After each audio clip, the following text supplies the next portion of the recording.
सभी जन को राम राम जी। मैं हूँ मेघा मिश्रा और आपका स्वागत करती हूँ मेरे यूट्यूब चैनल CBSE अपडेट्स में, जहाँ की मैं आपको अपडेट करती हूँ कि एजुकेशन से जुड़ी हर अपडेट के बारे में, चाहे वो स्कूल मैनेजमेंट से लेकर हो, चाहे वो हो रिलेटेड किसी टीचर ट्रेनिंग से रिलेटेड, या फिर कोई बच्चे के किसी कॉम्पिटिशन CBSE कॉम्पिटिशन्स को लेकर हो। और आपके इस सपोर्ट के लिए मुझे मिलता है ढेर सारा प्यार आप लोगों का और बहुत सारी ब्लेसिंग्स, जिसके लिए मैं आप सभी लोगों का शुक्रिया अदा करती हूँ।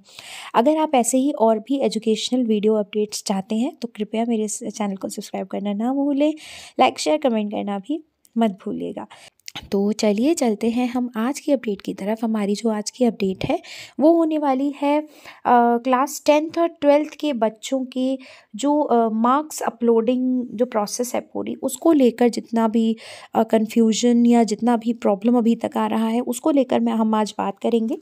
चलिए, अभी फ़िलहाल CBSE ने correct marks uploading practical project internal assessments के लिए एक सर्कुलर को किया है अपडेट। तो चलिए हम इसको देख लेते हैं कि इनमें कौन कौन से पॉइंट्स जो हैं वो हमें जो है CBSE बता रहे हैं। तो देखिए, सबसे पहली बात तो ये कि करिकुलम डॉक्यूमेंट जो है जिसमें कि अलॉटमेंट थ्योरी दी गई है। अलॉटमेंट थ्योरी का मतलब ये हो गया कि थ्योरी में आपको बच्चों को कितने मार्क्स देने हैं, प्रैक्टिकल में आपको कितने मार्क्स देने हैं, इंटरनल प्रोजेक्ट में कितने मार्क्स देने हैं, ये सब कुछ उस करिकुलम डॉक्यूमेंट में अवेलेबल आपको हो जाएगा। ठीक है। इसके बाद अगर हम सेकंड इसमें पॉइंट देखें तो vide letter number this distribution this dated on this, मतलब एक लेटर सर्कुलेट किया गया था सारे CBSE स्कूल्स को, जो कि 30/10/2023 को दिया गया था, वेरिन स्कूल्स को ये इन्फॉर्म किया गया था कि जो सब्जेक्ट्स हैं 2024 में वो कौन कौन से ऑफ़र किए जा रहे हैं, और उसके बाद अलॉन्ग विद टोटल मार्क्स जो है किस चीज़ के कितने हैं, थ्योरी के कितने हैं, उसमें प्रैक्टिकल के कितने हैं, प्रोजेक्ट के कितने हैं। तो ये इस लेटर में सब कुछ ऑलरेडी बताया गया था। ठीक है। थर्ड में अगर हम देखें, थर्ड पॉइंट में इन्होंने क्या बताया है, a letter dash dated on dash. ठीक है। अब डेट इतने को जो लेटर पास हुआ था 10 अक्टूबर 2023 को, on the issue of conduct of practical internal assessment project. ठीक है। प्रैक्टिकल इंटरनल असेसमेंट के ऊपर जो इशू बना हुआ था या जो प्रॉब्लम्स क्रिएट हो रही थी, उसके ऊपर एक लेटर जो है पास ऑन किया गया था 10 अक्टूबर 2023 को, जो कि क्लास 10th और 12th के लिए स्पेशली था और विंटर बाउंड स्कूल्स के लिए भी था, जिसमें कि आपको बताया गया था कि जब मार्क्स को आपको अपलोड करना है, देखिए यहाँ पर SOP में मेंशन किया गया था पॉइंट 5 में, मतलब लेटर नंबर इसका पॉइंट नंबर 5 में इसका पूरा पॉइंट भी दिया गया है कि आपको जब मार्क्स अपलोड करने हैं तो स्कूल प्रिंसिपल, इंटरनल एग्जामिनर और एक्सटर्नल एग्जामिनर। ठीक है। अब यहाँ आपको बहुत ध्यान से देखना है, ये तीन ही लोग, सिर्फ ये तीन लोग, स्कूल प्रिंसिपल, इंटरनल एग्जामिनर या फिर एक्सटर्नल एग्जामिनर। एक्सटर्नल एग्जामिनर की जगह आप ऑब्जर्वर को भी ले सकते हैं, या फिर कई एग्जाम्स ऐसे भी होते हैं जिनमें एग्जामिनर की ज़रूरत नहीं होती है क्योंकि उनमें कोई प्रैक्टिकल नहीं होता है। तो shall ensure that correct marks are uploaded as no correction in the marks will be allowed once marks are uploaded। कहा गया है कि इन तीनों का जो मेन दायित्व होगा या जो मेन रिस्पॉन्सिबिलिटी होगी for school principal, internal examiner और एक्सटर्नल एग्जामिनर की, उनको ये इंश्योर करना है कि जो वेबसाइट पर मार्क्स दिए जा रहे हैं, चाहे प्रैक्टिकल के हों, चाहे इंटरनल असेसमेंट के हों, चाहे प्रोजेक्ट के हों, तो वो जो मार्क्स हैं बिल्कुल सही तरह से अपलोड हों, क्योंकि एक बार अगर मार्क्स आपने सबमिट कर दिए तो उनको आपको दोबारा से चेंज करने का मौका नहीं दिया जाएगा। Schools and examiners shall, while awarding upload marks, also keep in mind the maximum marks allotted the practical as per guidelines issued by CBSE। अच्छा, इसमें आपको एक ब्लैंक आता होगा कि मैक्सिमम मार्क्स आपको उसमें भरने होते हैं। तो मैक्सिमम मार्क्स आपके स्कूल में कितने हैं भाई? अगर आपने, जैसे मान लीजिए मैक्सिमम मार्क्स आपने 20 का असेसमेंट लिया, आपने मैक्सिमम मार्क्स को फिल कर दिया 30, तो उस बच्चे का यहाँ पे आप 20 मैक्सिमम मार्क्स फिल करके और फिर उस बच्चे को 18 मार्क्स दे रहे हैं, 19 मार्क्स दे रहे हैं। तो ये चीज़ ध्यान रखिए कि आपको 30 भरना था, आप 30 में से 18 19, इसका तो रेशो ही बिल्कुल अलग हो गया, बच्चे के परसेंट पे बहुत ज़्यादा अंतर पड़ेगा। तो इन सब चीज़ों को लेकर आपको बहुत ज़्यादा ध्यान बरतना है, बहुत ज़्यादा ध्यान रखना है, क्योंकि इससे एक हमारी छोटी सी गलती की वजह से हमारे बच्चों का भविष्य बिल्कुल भी ख़राब नहीं होना चाहिए। अब आ जाते हैं हम इस ये जो लेटर है इसके 4th पॉइंट पर।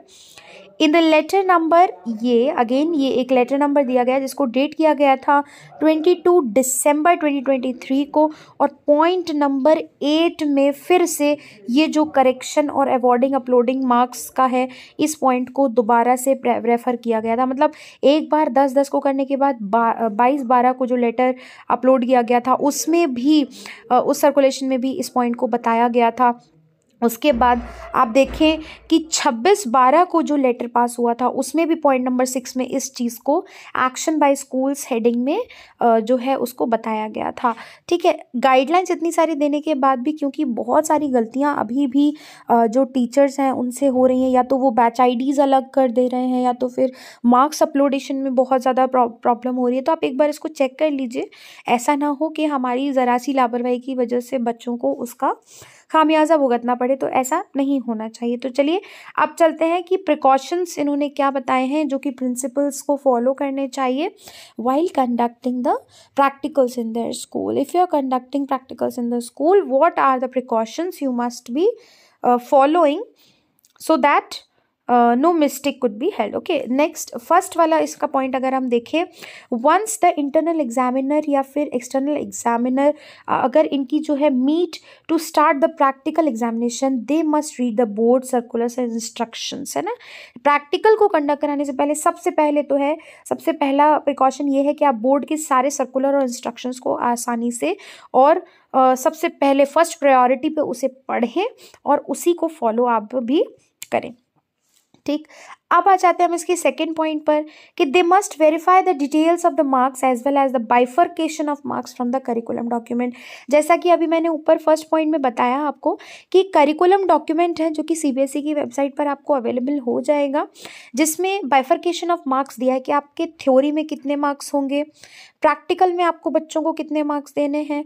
तो इन सब चीज़ों को पहले आप पढ़ लें अच्छे से और उनको वेरीफाई कर लें। एक बार देने के बाद उनको आप अपना जो आपने अरेंजमेंट या जो आपने अपना प्लानर बनाया होगा उससे आप चेक कर लें कि हमारा जो प्लान है वो उसके अकॉर्डिंग है या नहीं। थर्ड पॉइंट में अगर हम देखें तो subsequently to above the practical should be conducted and marks should be awarded based on the marks allotted to different activities. ठीक है, प्रोजेक्ट और प्रैक्टिकल के मार्क्स जो हैं वो अलग अलग एक्टिविटीज़ जैसी उनका बाइफर्केशन है, जैसे उनको बताया गया है कि कितने परसेंट मार्क्स कितने कौन से प्रैक्टिकल में कितने परसेंट मार्क्स आपको लेने हैं, प्रोजेक्ट है तो कितने परसेंट मार्क्स आपको उसमें बच्चे को देने हैं, इंटरनल असेसमेंट है तो बच्चे को कितने परसेंट मार्क्स उसमें अलॉट किए जाएंगे। तो उसका बाइफर्केशन आप एक बार देख के सब कुछ तब फिर आगे बढ़िए। अब चलते हैं इसके फोर्थ पॉइंट की तरफ। तो फोर्थ पॉइंट है before uploading the marks on board portal, principal को वेरीफाई कर लेना है कि इंटरनल और एक्सटर्नल एग्जामिनर्स उन्होंने करेक्टली मैक्सिमम मार्क्स और उनके जो अवॉर्डेड मार्क्स हैं उनको ठीक से फिल किया है या नहीं। ठीक है, अपलोड करने से पहले आपको रीचेक जितनी बार आप कर सकें और जितने अलग अलग लोगों से कराएंगे तो ये प्रिंसिपल का मेन रिस्पॉन्सिबिलिटी प्रिंसिपल की है, पर जितना ज़्यादा आप इसको चेक करेंगे जो गलती है उसकी जो परसेंटेज है या उसकी जो प्रोबेबिलिटी है वो उतनी ज़्यादा कम हो जाती है। तो प्रिंसिपल्स ये इंश्योर करें कि जो टीचर्स हैं वो प्रॉपरली मार्क्स को अपलोड करने से पहले एक बार चेक ज़रूर कर लें। अब आ जाते हैं आज के हमारे फिफ्थ पॉइंट पर।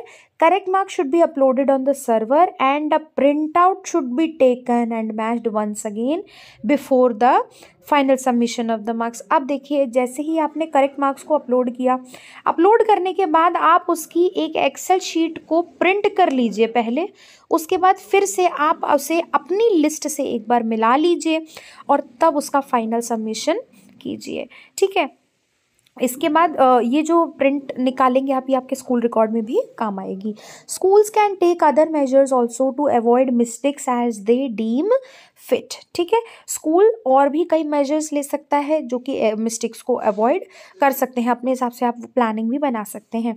It is also brought to the notice of the principals that in a recent matter the Honorable High Court of Delhi has rejected an appeal of a petitioner to correct the marks which were uploaded wrongly on the server। और इस बारे में एक case ने high court में दिल्ली में इस चीज़ को बिल्कुल नकार दिया कि भाई एक टीचर की गलती थी और उन्होंने एक मार्क्स जो हैं बच्चे के गलत चढ़ा दिए थे, तो उन्होंने अपील की थी कि क्या हम इसे सही कर सकते हैं, तो हाई कोर्ट ने उसको बिल्कुल तरीके से मना कर दिया।